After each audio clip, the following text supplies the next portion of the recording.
샬롬, 주님의 큰 평안을 빕니다. 3월 21일 금요일 큐티 나누겠습니다. 좁은 문의 참 의미, 누가복음 13장 22절부터 35절 말씀입니다. 예수께서 각 성 각 마을로 다니사 가르치시며 예루살렘으로 여행하시더니 어떤 사람이 여짜오되 주여 구원을 받는 자가 적으니이까 그들에게 이르시되 좁은 문으로 들어가기를 힘쓰라. 내가 너희에게 이르노니 들어가기를 구하여도 못하는 자가 많으리라. 집주인이 일어나 문을 한번 닫은 후에 너희가 밖에 서서 문을 두드리며 주여 열어주소서 하면 그가 대답하여 이르되 나는 너희가 어디에서 온 자인지 알지 못하노라 하리니 그때 너희가 말하되 우리는 주 앞에서 먹고 마셨으며 주는 또한 우리의 길거리에서 가르치셨나이다 하나 그가 너희에게 말하여 이르되 나는 너희가 어디에서 왔는지 알지 못하노라. 행악하는 모든 자들아 나를 떠나가라 하리라. 너희가 아브라함과 이삭과 야곱과 모든 선지자는 하나님 나라에 있고 오직 너희는 밖에 쫓겨난 것을 볼 때에 거기서 슬피 울며 이를 갈리라. 사람들이 동서남북으로부터 와서 하나님의 나라 잔치에 참여하리니 보라 나중된 자로서 먼저 될 자도 있고 먼저 된 자로서 나중될 자도 있느니라 하시더라. 곧 그때에 어떤 바리새인들이 나와서 이르되 나가서 여기서 떠나소서 헤롯이 당신을 죽이고자 하나이다. 이르시되 너희는 가서 저 여우에게 이르되 오늘과 내일은 내가 귀신을 쫓아내며 병을 고치다가 제3일에는 완전하여지리라 하라. 그러나 오늘과 내일과 모레는 내가 갈 길을 가야 하리니 선지자가 예루살렘 밖에서는 죽는 법이 없느니라. 예루살렘아 예루살렘아 선지자들을 죽이고 내게 파송된 자들을 돌로 치는 자여 암탉이 제 새끼를 날개 아래에 모음같이 내가 너희의 자녀를 모으려 한 일이 몇 번이냐. 그러나 너희가 원하지 아니하였도다. 보라 너희 집이 황폐하여 버림바 되리라. 내가 너희에게 이르노니 너희가 주의 이름으로 오시는 이를 찬송하리로다 할 때까지는 나를 보지 못하리라 하시니라. 아멘. 구원을 받는 자가 적은지 많은지 한 사람이 물었습니다. 예수님은 말씀하십니다. 좁은 문으로 들어가기를 힘쓰라. 내가 너희에게 이르노니 들어가기를 구하여도 못하는 자가 많으리라. 구원을 받는 자의 수가 많느냐 적느냐를 말씀하는 것이 아닙니다. 예수님이 강조하시려는 것은 사람들이 생각하는 구원의 방법과 하나님이 정하신 구원의 방법이 다르다는 것입니다. 들어가기를 구하여도 들어가지 못하는 자가 많으리라는 것은 사람들이 일반적인 육의 생각대로 하는 방식으로는 구원을 받을 수가 없고 하나님의 나라에 들어갈 수 없다는 뜻입니다. 좁은 문으로 들어가기를 힘쓰라고 하십니다. 이것이 구원의 방법이고 하나님의 나라에 들어가는 길입니다. 그런데 좁은 문으로 들어가라는 말을 얼마나 많은 사람들이 오해해 왔는지 모릅니다. 이 말의 뜻을 잘못 오해한 까닭으로 얼마나 많은 사람들이 잘못된 구원의 길을 갔으며 구하여도 하나님의 나라에 들어가지 못하는 일이 일어나게 되었을까요?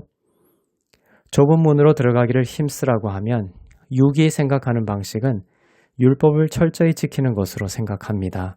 선행을 경쟁적으로 많이 하는 것을 좁은 문이라고 생각합니다. 수도적이거나 통제적이고 규율적인 신앙생활을 통해 남들이 이뤄내지 못하는 수준의 훈련을 이뤄내는 것으로 생각합니다. 그런데 그것은 좁은 문으로 들어가기를 힘쓰라의 의미를 정반대로 해석하고 만 것입니다. 구원에서 멀어지게 만드는 해석입니다. 왜 좁은 문이라고 하셨을까요? 넓은 문이 바로 자연적인 상태의 사람이 추구하는 육적인 문이기 때문입니다. 반면 좁은 문은 자연 상태의 사람이 아닌 육을 거스르는 복음이 제시하는 영적인 문이기 때문입니다. 허물과 죄의 상태에 있는 육적인 사람은 구원을 인간의 행위와 율법을 지키는 것으로 받아들이고 행합니다. 그러나 그것은 넓은 문이고 구원에 이를 수 없습니다. 하지만 성경이 예수 그리스도를 통해 제시하는 구원의 길은 믿음으로 구원에 이르는 것입니다. 즉 좁은 문이란 믿음의 문을 말합니다. 예수 그리스도를 믿는 믿음으로 구원에 이를 수 있다는 뜻입니다. 28절에 보면 너희가 아브라함과 이삭과 야곱과 모든 선지자는 하나님 나라에 있고 오직 너희는 밖에 쫓겨난 것을 볼 때에 거기서 슬피 울며 이를 갈리라고 말씀하십니다. 아브라함이 등장하고 하나님의 나라가 등장합니다. 아브라함이 구원을 받고 하나님의 나라에 들어간 방식은 무엇입니까? 믿음입니다. 성경은 이후에 태어난 사람 중에 아브라함의 자손이 되어서 하나님의 나라에 들어가는 자는 율법이 아닌 믿음으로 말미암는 자임을 밝힙니다. 갈라디아서 3장 7절, 8절, 11절입니다. 그런즉 믿음으로 말미암은 자들은 아브라함의 자손인 줄 알지어다. 또 하나님이 이방을 믿음으로 말미암아 의로 정하실 것을 성경이 미리 알고 먼저 아브라함에게 복음을 전하되 모든 이방인이 너로 말미암아 복을 받으리라 하였느니 또 하나님 앞에서 아무도 율법으로 말미암아 의롭게 되지 못할 것이 분명하니 이는 의인은 믿음으로 말미암아 살리라 하였습니다. 율법과 행위로는 의롭게 되지 못하는 것이 분명하며 믿음으로 말미암아 하나님의 나라에 들어가고 구원에 이룰 수 있다는 것을 말씀하고 있습니다. 좁은 문으로 들어가기를 힘쓰라는 구절을 잘못 해석하여 아르메니안 주의나 행위구원의 길로 들어선 자가 있다면 속히 돌이켜야 합니다. 그 길은 넓은 문이며 멸망으로 인도하는 문입니다. 좁은 문은 유일하다라는 의미에서도 좁은 문입니다. 예수님만이 구원의 길이기 때문에 좁은 문이며 예수님이 하신 일이 중요하며 그분이 하신 일을 우리가 믿음으로 구원에 이를 수 있기에 좁은 문입니다. 나중된 자로서 먼저 될 자도 있고 먼저 된 자로서 나중될 자도 있느니라는 것도 마찬가지입니다.